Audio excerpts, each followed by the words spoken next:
तयंग कहता है, अगर तुम्हें लगता है ये सब झूठ है तो ठीक है, मैं तुम्हारे छोटी सी इज्जत का सम्मान कर लूँगा। जंगकुक पीछे हटकर तयंग की आंखों में देखता है। वो हारना नहीं चाहता था, चाहे उसके दिल में कितना भी डर क्यों ना हो। उसके दांत थर थर काँप रहे थे, लेकिन जंगकुक हिम्मत नहीं छोड़ता है। वो जानता था कि उसके सामने बैठा आदमी कठिन और ज़िद्दी है और वो अपने बच्चे को उससे दूर नहीं होने देगा। तयंग धीरे धीरे उठकर जंगकुक के पास आने लगता है। उसका साया जंगकुक और उसके पेट पर पड़ जाता है। जंगकुक के दिल की धड़कनें तेज हो जाता है, जैसे हर कदम उसके तरफ ही बढ़ रहा हो। मुझे समझने की कोशिश करो कुकी, तंग हल्की सी आवाज़ में कहता है। मुझे फ़र्क नहीं पड़ता अगर ये किसी और का बच्चा हो तो। उसने हाथ बढ़ाकर जंगकुक के ठुड्डी को पकड़ लेता है। जंगकुक अपने आप को तयंग की पकड़ से छुड़ाने की कोशिश करता है, लेकिन तयंग की ताकत के आगे वो हार जाता है। फिर उसने अपना सर नीचे कर लिया। तयंग की उंगलियां धीरे से जंगकुक के ठुड्डी को उठाता है।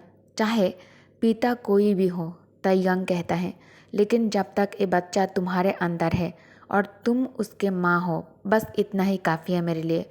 उसकी आवाज़ एक अजीब सी शांति से भरी थी।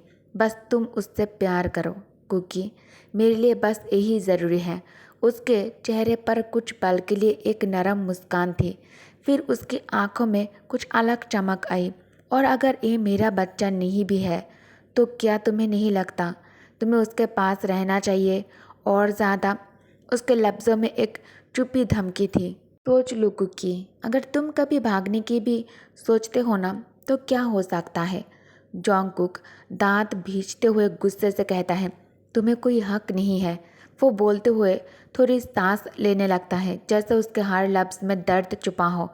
तयंग जंगकुक के सर पर हाथ रखता है, जैसे उसे शांत कर रहा हो।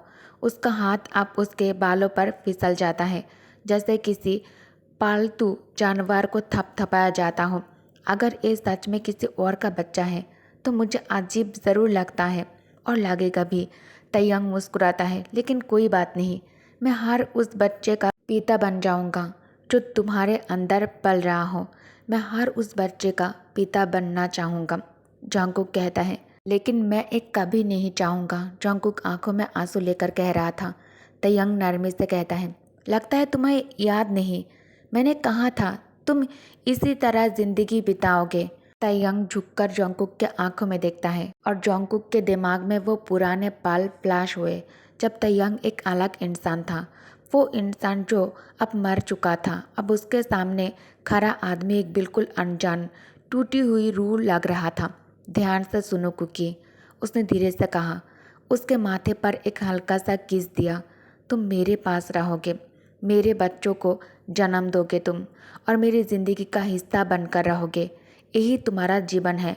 ड्यूक किम तयंग थोड़ा आगे की तरफ झुक जाता है और कुकी के पेल चिक्स पर एक सॉफ्ट किस देता है। मेरे साथ जीना सीखना होगा तुम्हें, अगर खुद के लिए नहीं तो अपने बच्चे के लिए, तयंग धीरे से कहता है। तयंग सीधा खड़ा होता है और जंगकुक की तरफ देखता है। वैसे भी कौन इतना बेवकूफ़ होगा जो कह दे कि ये बच्चा मेरा बच्चा नहीं है? क्या तुम भी ऐसा नहीं सोचते हो? क्या तुम्हें मैं इतना ज़्यादा बेवकूफ़ लगता हूँ? तुम मेरे बच्चे के साथ भागे थे तो एक किसी और का कैसे हो सकता है? जंगकुक चुप रहता है। उसकी खामोशी और थोड़ी सी नरम पड़ती नज़र देखकर तयंग के चेहरे पर एक हल्का सा सुकून आ जाता है। वह अपने कदम मोड़कर कमरे से निकल जाता है। दरवाज़ा बंद करते हुए उसने ताला दोबारा लगा दिया। जंगकुक धीरे से उठकर दरवाजे के पास आ जाता है।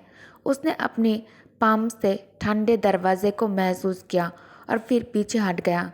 क्रोध और बेचैनी के मिक्स जज्बात उसके अंदर उभर आए। उसने डाइनिंग टेबल पर रखा कैंडल स्टिक उठाया और दरवाजे पर मारना शुरू कर दिया।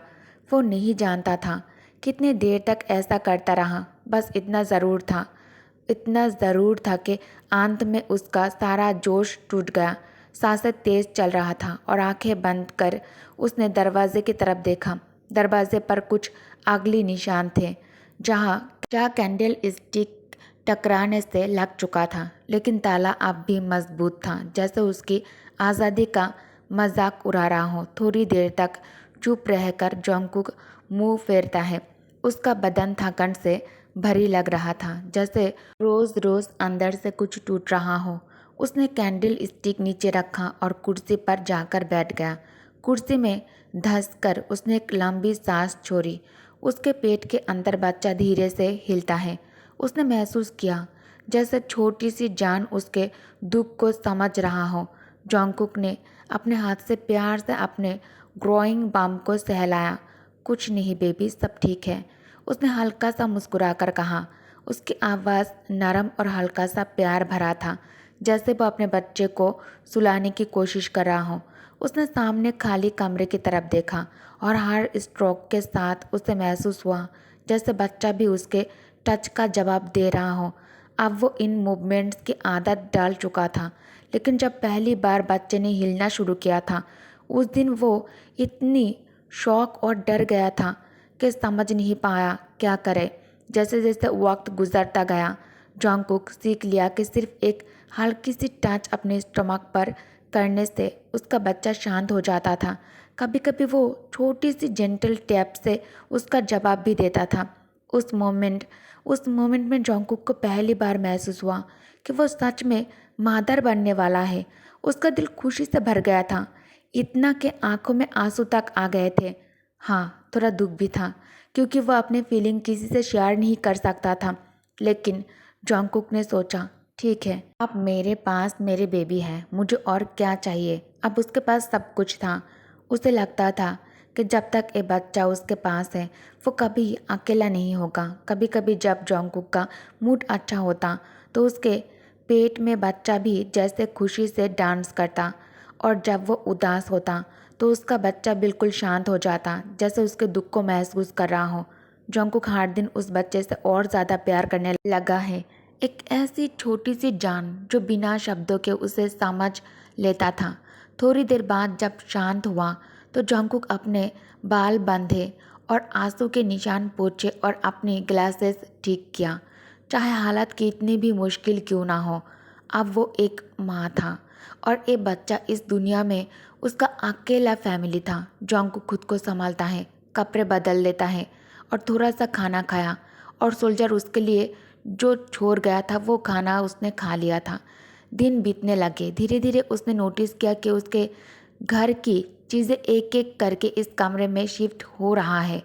उसे समझ आ गया कि ड्यूक का प्लान है कि वो उसे कभी आज़ाद नहीं देगा, आज़ाद नहीं करेगा।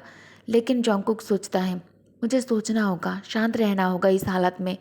उसने कमरे में इधर उधर देखा, कुछ ऐसा ढूंढने के लिए जो उसे थोड़ा कंफर्ट दे। कभी वो मदद के लिए चिल्लाता, कभी सोल्जर से कहता कि मुझे जाने दो, कभी दरवाज़ा तोड़ने की कोशिश करता, लेकिन सब बेकार गया। ना मदद मिला, ना आज़ादी।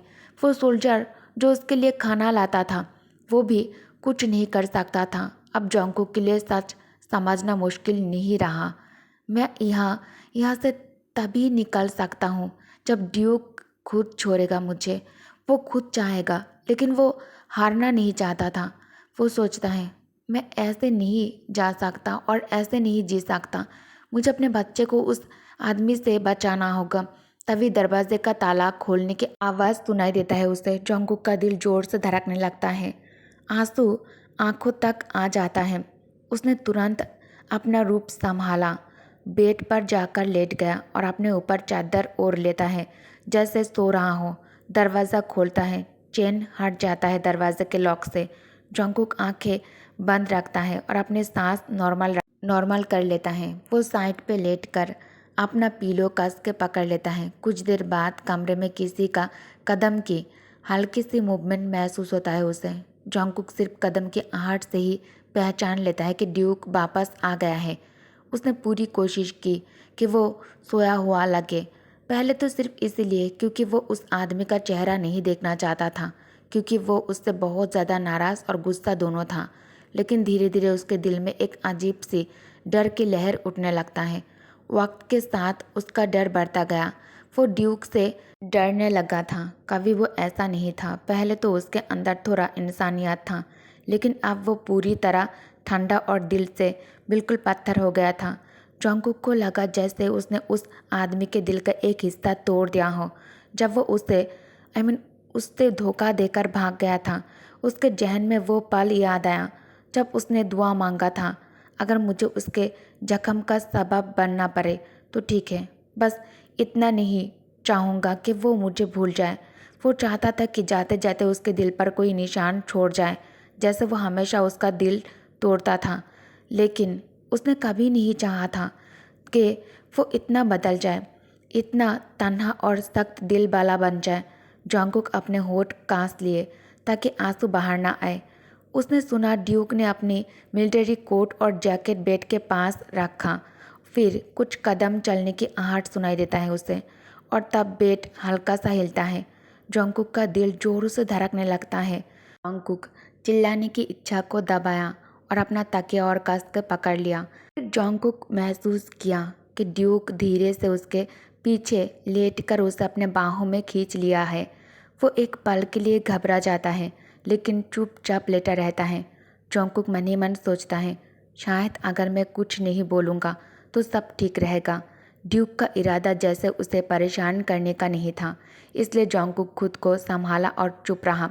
वो उसके टच को इग्नोर करने की कोशिश कर रहा था ताकि उसे और हिम्मत ना मिले। वो नहीं चाहता था कि ड्यूक और ज़्यादा सख्त या फिर निर्दय बन जाए। अगर उसे पता चल गया कि वो जाग रहा है, उसने आंखें बंद रखकर दुआ मांगा, बस वक्त निकल जाए, बस मैं सो जाऊं। लेकिन नींद जॉन्गकुक के पास बिल्कुल नहीं आ रहा था। वो हर सांस महसूस कर रहा था, ड्यूक के सांस लेने का अंदाज, उसके छोड़ने का हल्का सा असर। फिर उसने महसूस किया ड्यूक ने उसे गले लगा के पास हल्का सा सॉफ्ट किस किया, फिर उसके कान के पास, फिर माथे पर और गालों पर। उसके हाथ धीरे धीरे उसके कंधों और कमर के पास तक आ गया था, जैसे वो बस एक पल की सुकून ढूंढ रहा हो। जॉन्गकुक का दिल घबरा रहा था, लेकिन वो हिल नहीं रहा था। वो चाहता था कि ये सब खत्म हो जाए। कुछ देर बाद ड्यूक का सांस जॉन्गकुक के गर्दन पर और ज़्यादा तेज तेज पड़ रहा था। उसका हाथ और होठ रुक गए। जॉन्गकुक एक हल्का सा सुकून भरा सांस लेता है। वो सो गया था। उसने हिम्मत नहीं की कि पीछे मुड़कर देखे। वो बस उसके बाहों में ही चुपचाप लेटा रहता है, बिना आवाज़ के, बिना हरकतें किए, बस ये सोच कर के शायद कल कुछ बदल जाए, शायद कुछ नया हो। जॉन्गकुक बस यही दुआ मांग रहा था, तैयांग के बाहों में लेटकर। ओके गाइस, तो इस पार्ट को मैं यही एंड करती हूँ। Thank you for watching, bye bye.